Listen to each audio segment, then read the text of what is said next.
New India समाचार, नए भारत का संकल्प, सबका साथ, सबका विकास, सबका विश्वास और सबका प्रयास।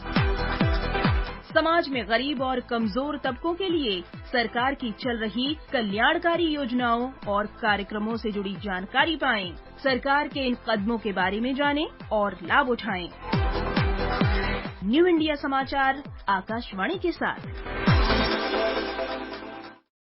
यह आकाशवाणी है। प्रस्तुत है कार्यक्रम न्यू इंडिया समाचार।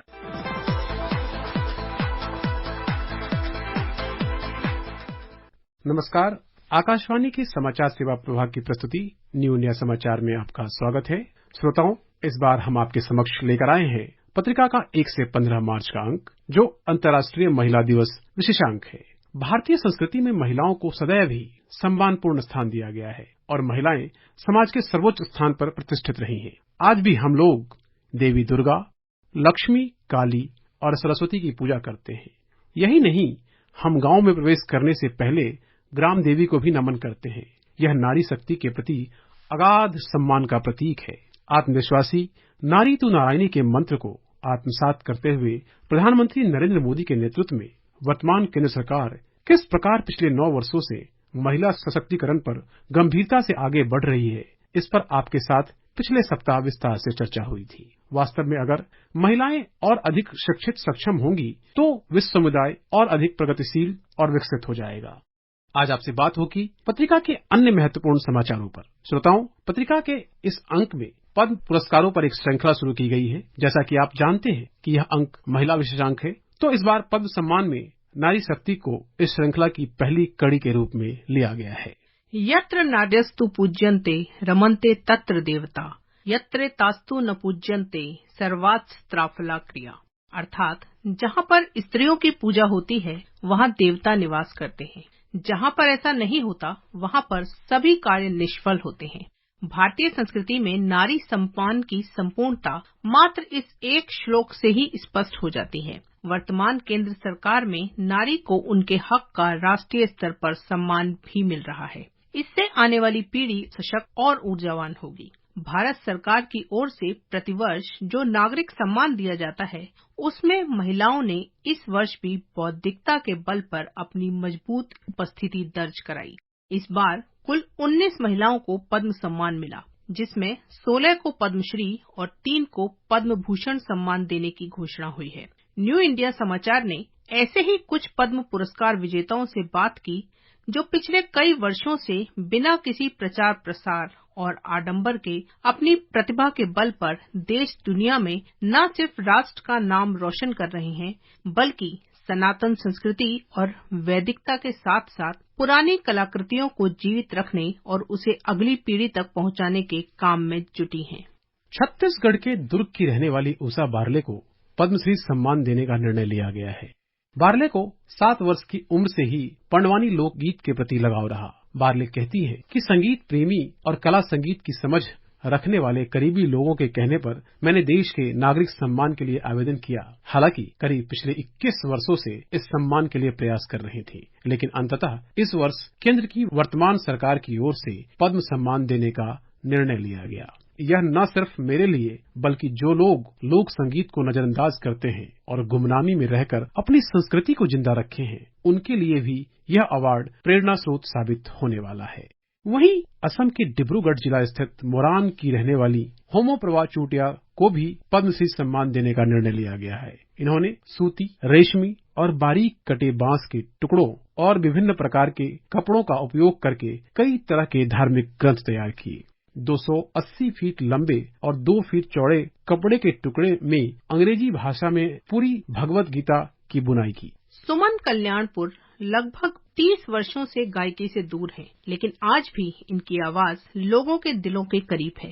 शायद यही वजह रही कि इतने वर्षों बाद सुमन कल्याणपुर को पद्म भूषण सम्मान देने का निर्णय लिया गया। इन्होंने 750 से अधिक गीत गाए हैं, जिनमें एल्बम के अलावा हिंदी, मराठी, बांग्ला, असमी सहित कुल 11 भाषाओं में अपनी आवाज दी। गुड्डी फिल्म की मशहूर प्रार्थना हमको मन की शक्ति देना, मन विजय करे, भारत के कई स्कूलों में आज भी प्रार्थना के तौर पर गाई जाती है। इसे अपनी आवाज देने वाली तमिलनाडु की मशहूर गायिका वाणी जयराम को भी पद्म भूषण देने का निर्णय लिया गया। इनके अलावा मिजोरम के आइजोल की रहने वाली लोक गायिका के.सी. रुनरे मसंगी को पद्मश्री सम्मान देने का निर्णय लिया गया है। 3 दशकों से ज्यादा समय से देश में मिजो लोक संगीत को बढ़ावा देने पर काम कर रही हैं। वहीं बिहार के मधुबनी की रहने वाली सुभद्रा देवी को पेपर मैसी कला में उत्कृष्ट योगदान के लिए पद्मश्री सम्मान देने का निर्णय लिया गया है। 65 वर्षों से अधिक समय से सुभद्रा देवी इस कला में जुटी हैं। चित्रकला के क्षेत्र में बेहतर कार्य करने वाली मध्य प्रदेश की जोधैया बाई बैगा को चित्रकारी के लिए पद्मश्री सम्मान देने का निर्णय लिया गया है। जोधैया बाई बैगा अपने हुनर से जनजातीय क्षेत्रों और वहां की महिलाओं के लिए कार्य कर रही हैं।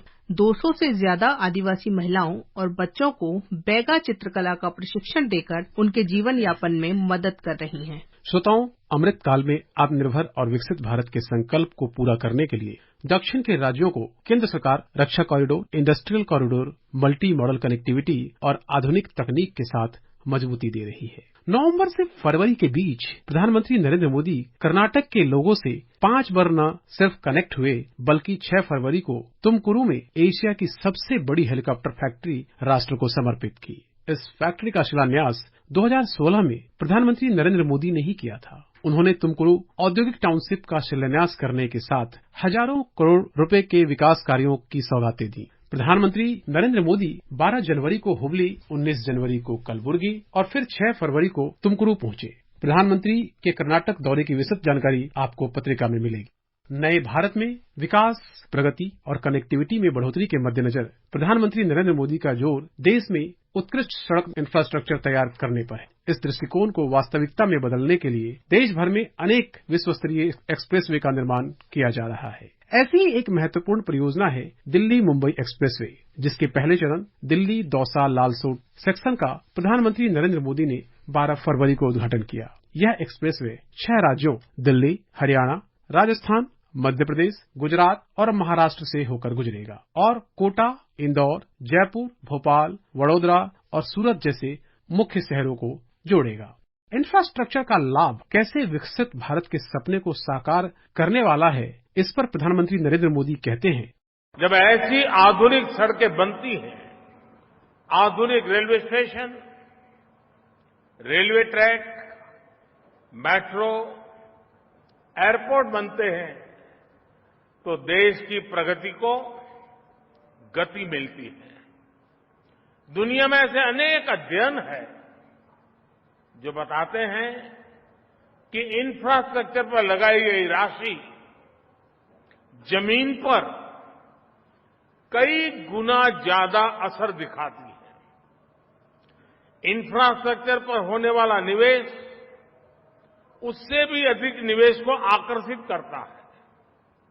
बीते 9 वर्षों से केंद्र सरकार भी निरंतर इंफ्रास्ट्रक्चर पर बहुत बड़ा निवेश कर रही है।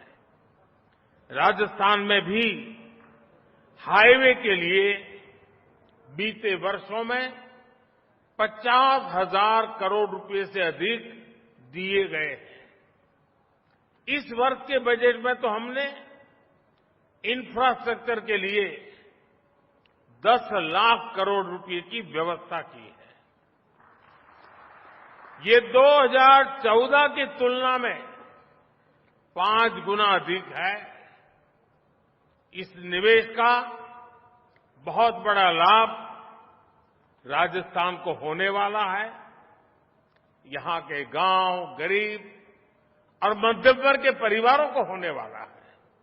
सशक्त, खुशहाल और आत्मनिर्भर भारत के सपनों को पूरा करने में श्रमिकों का सशक्तिकरण जरूरी है। आजादी के 75 वर्ष पूरे कर चुके भारत में 85 से 90% मजदूर असंगठित क्षेत्र में काम करते हैं, जिन्हें पहले सामाजिक सुरक्षा सुविधाएं प्राप्त नहीं थीं।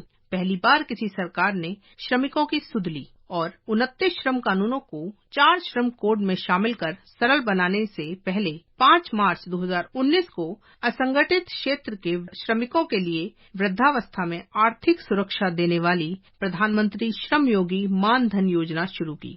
राष्ट्र के विकास में सत्यमेव जयते के बराबर श्रमेव जयते में ताकत मानने वाले प्रधानमंत्री नरेंद्र मोदी की अगुवाई में शुरू प्रधानमंत्री श्रम योगी मानधन योजना में 13 फरवरी 2023 तक 49,25,000 लाभार्थियों ने पंजीकरण कराया है। इसे भी पत्रिका में विस्तार से बताया गया है। 10 फरवरी को प्रधानमंत्री नरेंद्र मोदी ने मुंबई के छत्रपति शिवाजी महाराज टर्मिनल से देश में पहली बार एक साथ 2 वंदे भारत ट्रेनों को हरी झंडी दिखाकर रवाना किया। मुंबई सोलापुर वंदे भारत ट्रेन देश की 9वीं वंदे भारत ट्रेन होगी। वहीं मुंबई साईनगर शिरडी वंदे भारत देश की 10वीं वंदे भारत ट्रेन है। प्रधानमंत्री के मुंबई दौरे की संपूर्ण जानकारी पत्रिका में सम्मिलित है।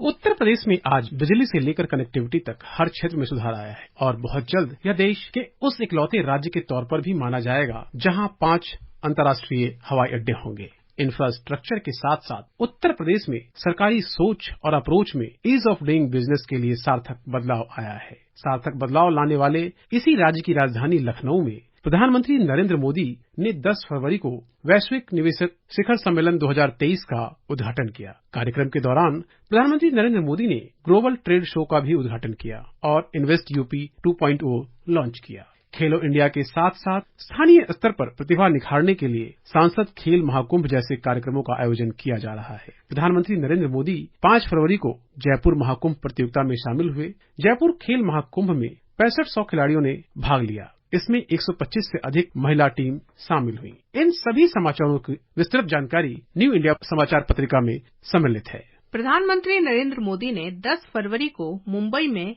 अल्जामिया तुस सैफियाह के नए परिसर का उद्घाटन किया, जो दाऊदी बोहरा समुदाय का प्रमुख शैक्षिक संस्थान है। इस अवसर पर प्रधानमंत्री का संबोधन पत्रिका में शामिल है। वहीं पत्रिका में G20 की विभिन्न बैठकों को भी विस्तार से शामिल किया गया है। अंतर्राष्ट्रीय आर्थिक सहयोग वाले प्रमुख वैश्विक मंच G20 की अध्यक्षता कर रहे भारत ने हर स्तर पर इस मंच के माध्यम से भारतीय उत्पाद, संस्कृति, पर्यटन को बढ़ावा देने के उद्देश्य से देश भर में 200 से अधिक बैठकों की श्रृंखला तैयार की है। बैठकों में महिला के नेतृत्व में विकास को मजबूती से आगे बढ़ाया जा रहा है, तो अर्बन 20, यूथ 20, डिजिटल अर्थव्यवस्था, रोजगार और कृषि कार्य समूह लगातार चर्चा में जुटे हैं।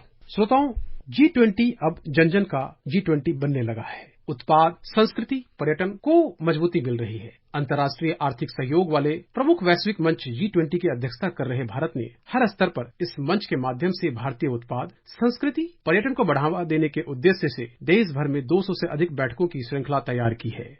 दिल्ली में 9 और 10 सितंबर 2023 को होने वाले G20 के 18वें शिखर सम्मेलन की तैयारी के लिए 30 से अधिक अलग अलग कार्य क्षेत्रों की बैठकों में अन्य विषयों के साथ साथ वैश्विक आर्थिक चुनौतियों, जलवायु परिवर्तन और जारी वर्तमान संघर्षों के प्रभाव पर भी चर्चा की जा रही है। वहीं जिन शहरों में बैठकों का आयोजन हो रहा है, वहां की सांस्कृतिक धरोहर, खान पान, पर्यटन स्थलों की भी सैर कराई जा रही है। न्यू इंडिया समाचार के इस अंक में फरवरी के पहले पखवाड़े में आयोजित बैठकों का विस्तार से जिक्र किया गया है।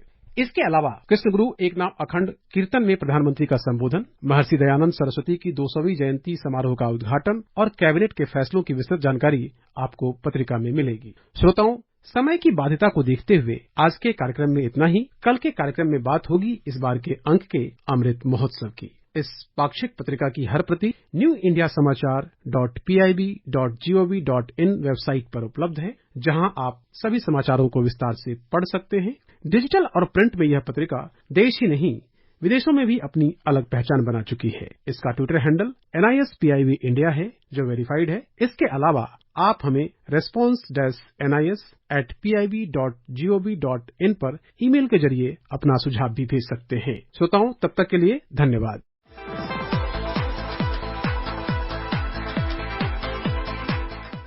अभी आप सुन रहे थे कार्यक्रम न्यू इंडिया समाचार, जिसे प्रस्तुत कर रहे थे संपादक संतोष कुमार और पत्रकार नलिनी शर्मा। ये कार्यक्रम आकाशवाणी के समाचार सेवा प्रभाग द्वारा प्रस्तुत किया गया। इसे आप हमारे mobile app news on AIR और YouTube channel news on AIR official पर भी सुन सकते हैं।